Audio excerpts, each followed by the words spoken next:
Hai Mams, bagaimana nih kabarnya? Berharap kita semua dalam keadaan sehat ya.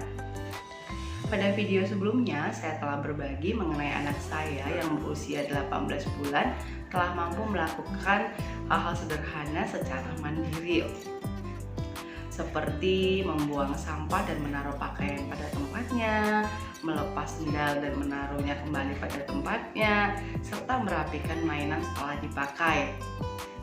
Bagi mams yang belum menonton, bisa dilihat di video saya yang sebelumnya ya. Apa sih sebenarnya life skill itu? Dan mengapa life skill itu penting diajarkan kepada anak-anak sejak dini? Yuk mams, saksikan saya terus ya.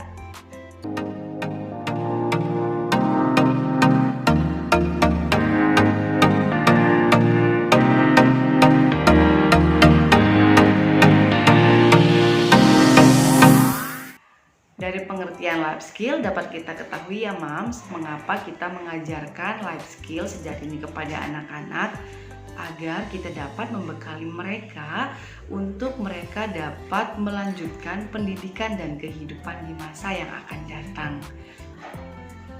Mari mams, kita lihat video berikut ini. Dari video ini kita bisa melihat ya mams, kalau anak sedang belajar life skill yang berupa decision making dengan cara menggerak-gerakkan kakinya, melihat ke bawah untuk membuat suatu pertimbangan, lalu mengambil keputusan. Kemudian anak juga berani mencoba dan mengambil tantangan.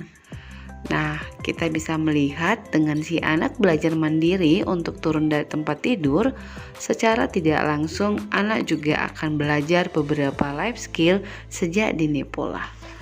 Pada video ini kita dapat melihat ya mams, kalau anak sedang berusaha, yaitu dengan berulang-ulang mencoba menancapkan garpu pada buah sampai dapat diambil. Kegiatan ini secara tidak langsung menanamkan kepada anak sejak dini ketekunan. Kemudian kalau kita lihat kembali, potongan buah itu ukurannya besar ya mams. Nah, pada saat inilah anak akan belajar problem solving atau memecahkan masalah. Mungkin dengan memotong atau dengan membuka mulutnya lebih besar agar buah dapat dimakan.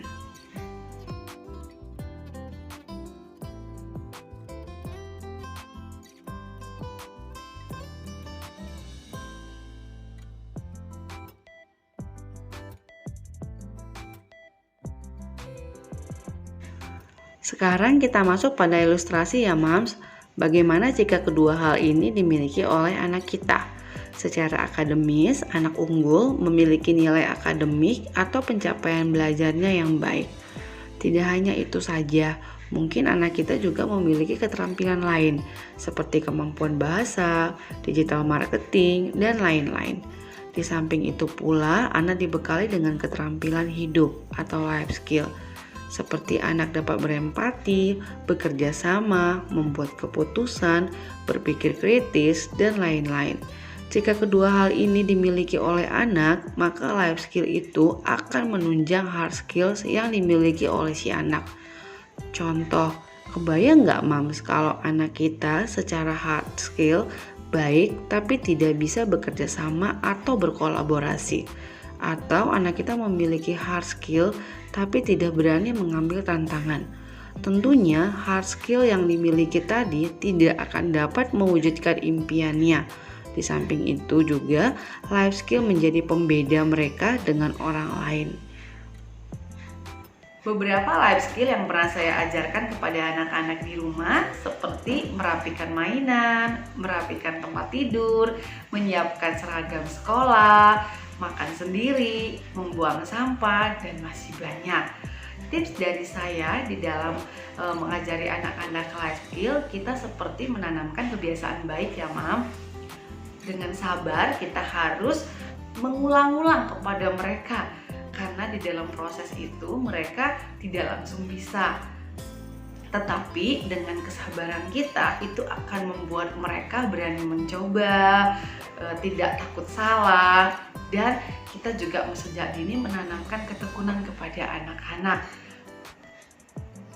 Kita juga harus membiarkan mereka atau memberikan mereka kesempatan untuk melakukan hal-hal yang mungkin bagi kita berbahaya atau sedikit berbahaya, seperti ingin masak sendiri gitu ya, atau seperti ingin mandi sendiri. Kita takut licin ya, jatuh gitu ya, tetapi kita harus yakin di dalam pengawasan kita anak-anak akan baik-baik saja.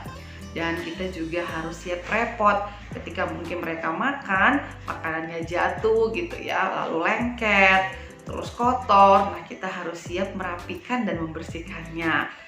Nah, itu tadi Mams beberapa life skill yang bisa kita ajarkan kepada anak-anak di rumah. Semoga pengalaman yang saya bagi bermanfaat ya Mams.